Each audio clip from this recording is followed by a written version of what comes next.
I might have to make a part two, because my monologue might take too long for the main event. But I discovered this satirical video of one of the presidential candidates, and I found it interesting. I found it funny. I didn't take it serious at all. It didn't affect my opinion of the candidate, and it was very obvious that it was edited to be humorous but not insulting. But that's a fine line. But anyway, it inspired me to write a monologue called the Mask of Satire. And then I was going to do this monologue and then play the video, but if I don't have enough time, there'll be a part two very quickly. Remember, someday you will all die. It's gonna happen, maybe right now. Shout out to Equal4 on Instagram, Equal4. I'm going to do my little civil rights March on Selma speech right quick, all right? My dear brothers and sisters, today I stand before you to speak of a pearl that wears the disguise of humor, okay? A danger that lurks in the shadows of satire. For there are those who with sharp tongues and biting wit wrap their words in laughter, but beneath that laughter they sow seeds of division, of hate, and of fear. They tell us that it is all in jest, that we need not to take their words seriously.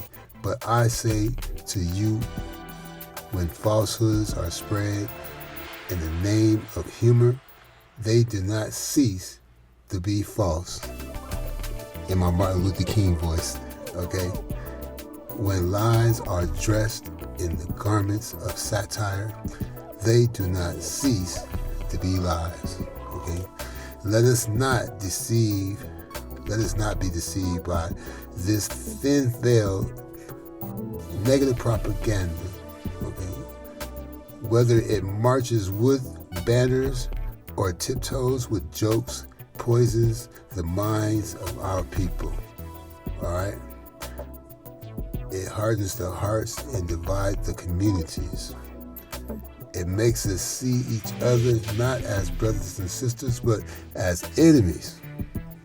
And that, my friends, is a tragedy no laughter can heal.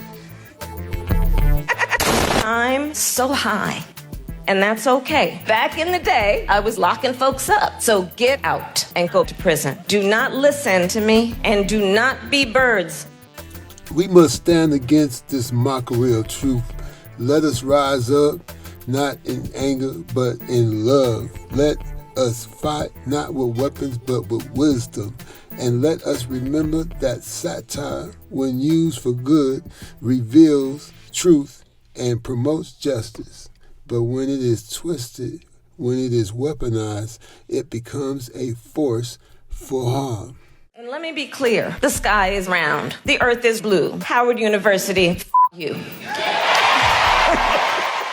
So I call on each and one of you to speak the truth in all its forms. This is His Lordship speaking. It's time for this channel to grow up. I think this channel always been mature and maintain some level of decorum.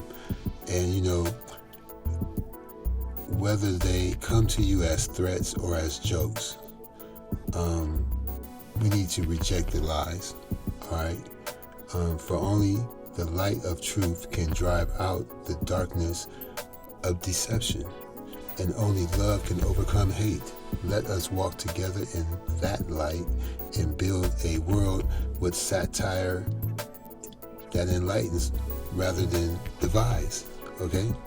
This speech echoes King's moral clarity, urging us to recognize the subtitles and the subtle dangers of malicious satire.